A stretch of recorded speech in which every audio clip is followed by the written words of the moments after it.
This evening to talk about what, if anything, could have been done to prevent terrorism is John Allen.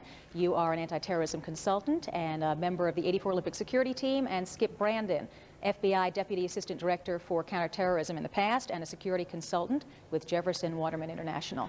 Gentlemen, earlier this evening we spoke with someone who suggested this really could not have been prevented. True?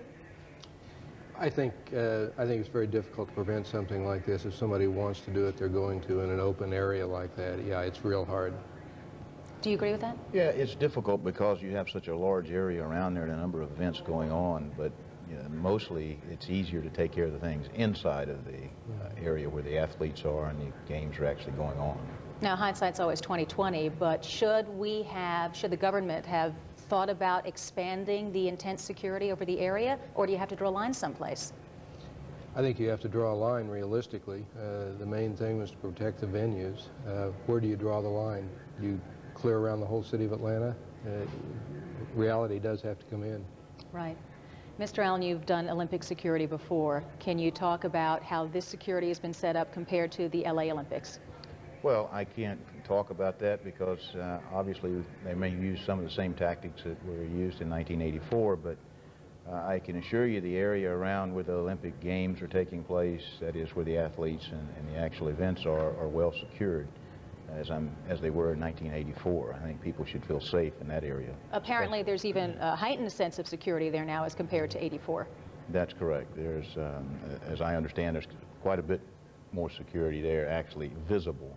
It's been there all along, but it just hasn't quite been as visible as it is now. Right. So what happens at this point? Where does the FBI go in terms of the investigation? They've gone to the phone booth, they've dusted for fingerprints. Sure. They'll be looking for anything that will lead them to the solution. That's quite obvious. But they will not be limiting themselves to any one group or any certain kind of group. Right now, I would posit that they'll be looking at every possibility, ranging from international terrorists to homegrown terrorists, to somebody that's really sick. It may be a lone individual, a deranged person that's done this. They can't narrow yet. They have to be alert for everything. Right, and the fact that they used a pipe bomb kind of suggests it could be any of those, right? Any of the above. That's correct. Now, it took 18 minutes for the phone call to come in, the 911 phone call, and it took that long for everybody to be alerted. Is that a good response?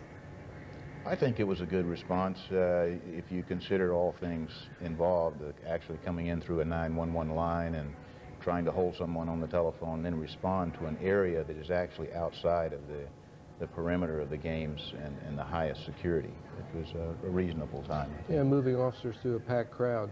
You have to be careful with that so that you don't end up hurting people. Right. So you're security experts. Let me ask you what you think we as a nation should be doing in terms of security. Should there be a different sense of security at this point, or do we maintain the status quo?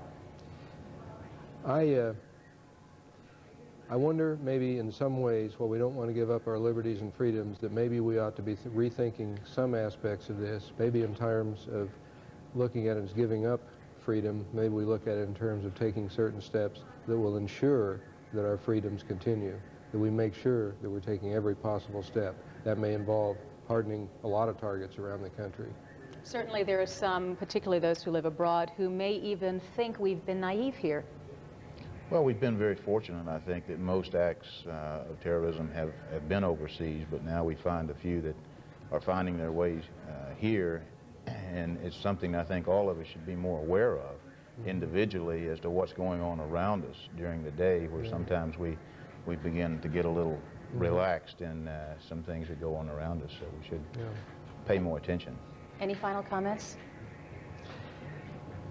I think the biggest thing is, while we have to be alert, we have to look at this, we have to learn from it, we may have to give up some things and take more precautions. Is also we have to be very careful not to go too far the other way. I don't know what the magic answer is. All right, Skip Brandon, John Allen, thank you very much for your time. Thank you. Jackie, back to you.